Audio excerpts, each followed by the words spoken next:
ادبي لارښود او ماهر تعلیم ارواښاد پروفیسر جانزیب نیاز میشن جاری. د پیښور نه پس رزاړو 400 کې د 57 ولنټیر سکول څانګه پرانستې شوه.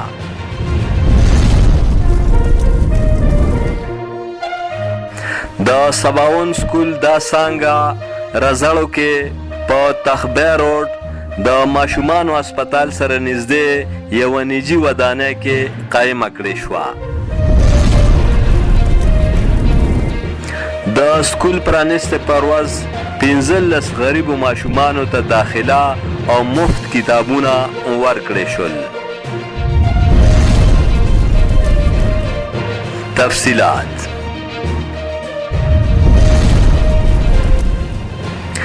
د ادبي لارښود،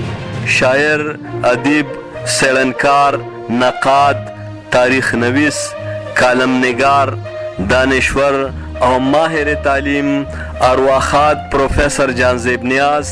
د روښانه فکر پلوشې خورېدل دوام لري. په سیمه کې د تعلیم رڼا خورولو او جینکۍ د تعلیم په کالي ښایسته کولو حوالې سره د صدردي ایوارډ یافته علمي او ادبي شخصیت پوهان جانزیب نیاز میشن جاری دی. د نیاز صاحب په لاس 20 کاله وړاندې پیښور کې د قایم شوي 57 ولنټیر سکول یوه څانګه په رزاړو 400 کې پرانستې شوه. 57 ولنټیر سکول پیښور کې دا وخت 300 یتیم او بېوزله بچي هلکان او جینکۍ د 10 جومات پورې ویړیا سبق وایي چې ذهانت یې منل شوی دی. کال 2015 کې د پروفیسر جانزیب نیاز صاحب د مړینې نه پس د سکول ټول خرڅونه د پروفیسر صاحب زامن ډاکټر کاظم نیاز، میرویس نیاز، د هغوی د کورنۍ نور غړي او دوستان ادا کوي. په دغه خرڅونو کې د ماشومانو یونیفارم، پیزار، کتابونه او سټیشنري هم شامل دي. خرڅونه ورکوونکي د فرینډز آف 57 په نوم یادیږي. رزاړو 400 کې د 57 سکول د څانګې پرانستو اعلان ډاکټر کاظم نیاز 13 میاشت پیښور کې د 57 سکول کلیزه دستوره کې کړی و. د نوې څانګې پرانستې په موقع د رزاړو او خوش علاقو 15 ماشومانو ته داخلي او مفت کتابونه هم ورکړې شول.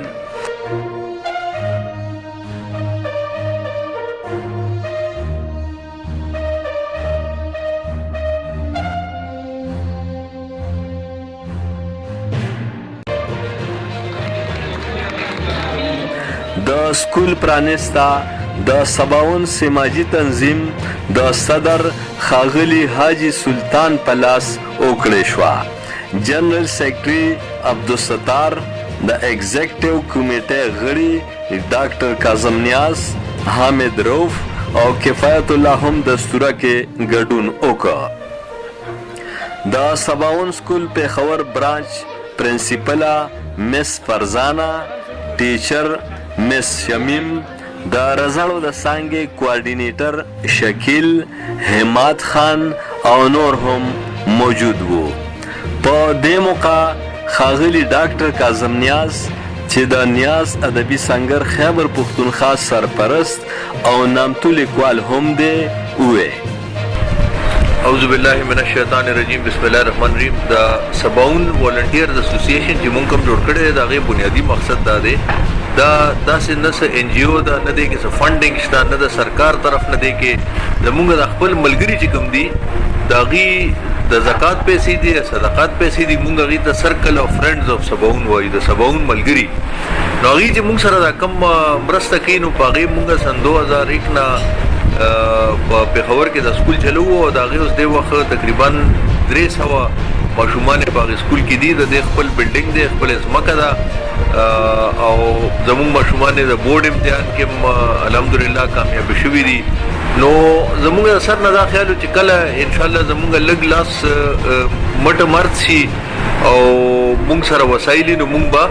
نور برانچونه کولاو. نو دا اشنغر چې دا جاذب نیاز صاحب خړپوسې کړي دي، دلته ماشوموالی تیر کړی دی، دلته خپل ځواني زړه کړې ده. نو زمونږ اولنې خواهش خداو چې او دلته دا غسلې دی، نو زمونږ خواهش دا و چې یاره مونږ دا بل سکول چې دی د دې دا برانچ د دې پرانسته مونږ په اشنغر کې وکړو. الحمدلله دا زمونږ پر نن ډېر د فخر ډېر د ویاړ خبره ده چې مونږ دا سکول دلته کې کولاو که هماغه مقصد به وي، هماغه د دې فارموله به وي چې د غریبانانو دپاره به دا فری آف کاسټ بغیر د فیس نه دغه نه دا مونږ ولا دا سہولت ورکو. دې کې زیات زمونږ د ماشومانو جنکو دپاره د خو سر کې به ماشومان لکان هم را سري او دا مونږ د چلډرن هسپتال سره خوا کې د سکول نن پرانسته وکړه. زمونږ ډېره خوش قسمتي ده چې سلطان حاجي صاحب چې زمونږ د تنظیم صدر دی او د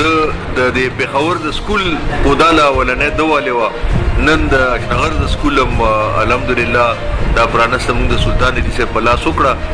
کفایت صاحب، ستار صاحب، قریشي صاحب زمونږ ټول ملګري رالل، حماد خان او د حماد خان ټولې کورنۍ په دې کې ډېره زیاته دلچسپي اخیستې. الله تعالی دې اجر ورکړي او زما امید دا دی او دعا هم د الله تعالی نه دا ده چې انشاءالله د پېښور نه به ډېر زر دا سکول به ډېر مخکې ترقي کړي. ستاسو ټولو ملګرو به په دې کې مرسته پکاري. ډېره مننه. ښاغلي حاجي سلطان ووی سباون والنټیر سکول دا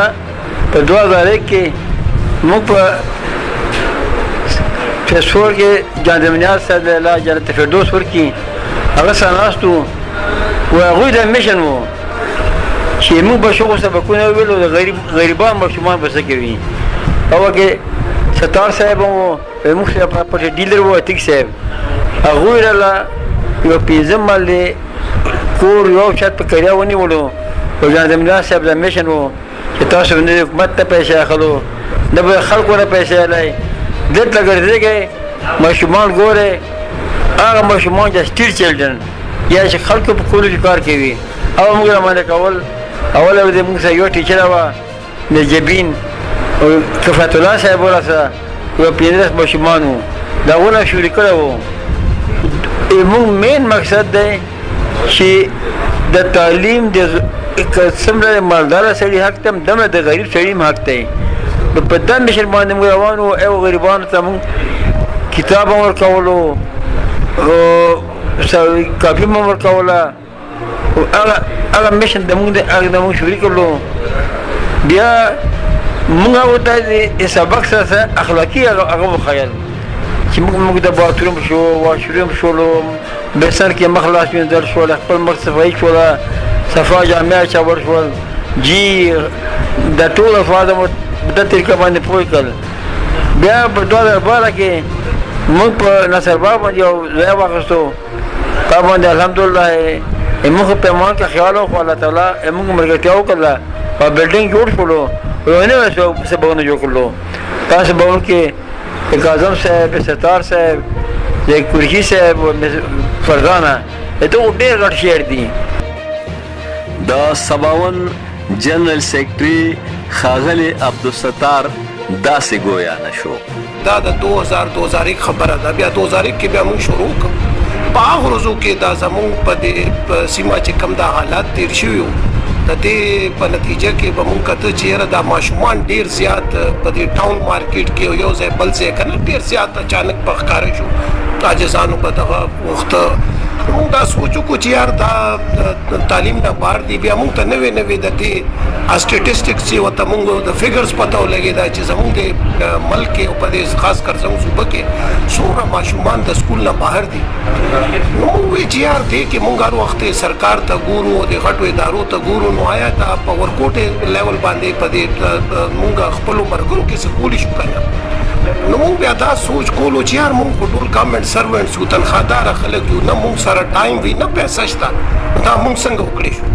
نو رښتیا خبره دا ده چې زمونږ دا حوصله ډېره خاص نه کېده چې دا زمونږ د وس کار نه دی دا یا غټې ادارې کوي چې پیسې ورسره ډېرې یا به سرکار کوي یا بس چې کم سیټلډ لکه اسټابلیشډ NGOs دي که نه بهر نه ورته فنډینګ ملاویږي یا به هغې کوي خو بیا خدای پاک په همدې روزو کې مونږ سره یو ریټایرډ هیډ ماسټر صاحب میلاو کو کفایت الله صاحب الله یې وبخي هغه بس چې زمونږ دا خبرې وورېدې په خدای پاک لکه دار زمونږ ته دا لارې چې سیده کولې نو هغه مونږ سره میلاو شو هغه وایي چې تاسو بسم الله کوئ او زمونږ اړومبنې سکول بلډینګ چې مونږ اغوستی و په حیات آباد کې ټولو کې چې ارزان ځای هلته مونږ ګراوند فلور باندې په 2500 روپۍ اړومبنې کرایې باندې مونږ دا واغوسته KG کلاس 1 نم شروع کو 4 یا 5 ماشومانو او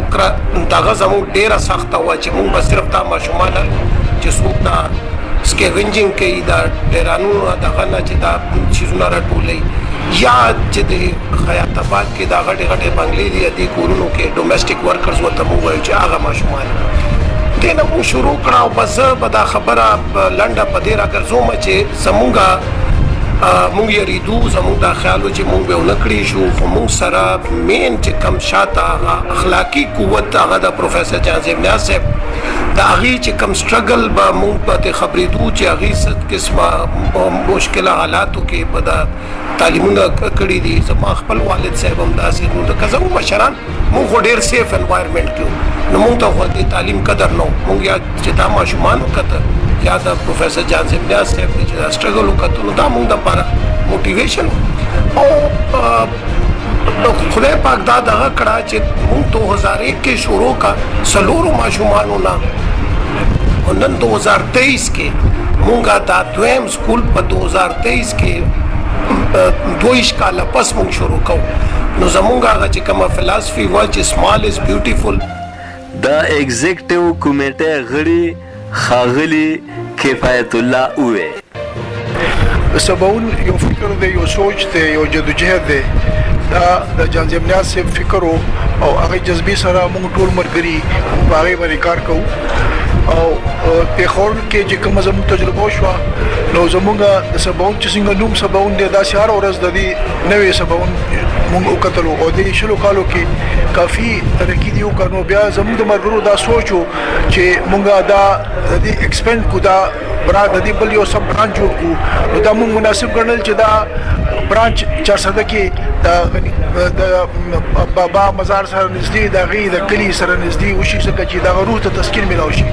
او دا نن موږ د افتتاح کا ماشاءالله په دې کې موږ ته ډېر اساني په دې پیدا شو چې دې کې د لوکل حماد خان دی او دې په ډېر کار کړی دی موږ چې کوم کوششونه شروع کړو کې الته کړو او کوششونه موږ ته په دې افصال سروزو کې په بارور ثابت شو او داخلي موږ په کې د سکول بلډینګ هم ملاو شو او چې کوم میشن باندې په خور کې موږ سکول سٹارټ کړو موږ میشن باندې ډېر اسانه سره دا 400 برانچ کولو شو د 400 د رزړو کلی او نور علاقو د باشعور ځوانانو او لوست خلکو دا ذمہواری جوړیږي چې خپل چم گاون او سیمه کې د یتیمانو بیوزله او غریبو بچو هلکانو جنکو په سر د شفقت لاس کېږدي او د رزړو سباون سکول کې داخلو اخستو د پاره مایل کړي سباون ولنټیر سکول رزړو 400 کې د غریبو ماشومانو داخلول زمنګ د ټولو دینی اخلاقی انساني ملي او ملکی ذمہواری ده امجد علي خادم پښتونخوا ټي وي پیښور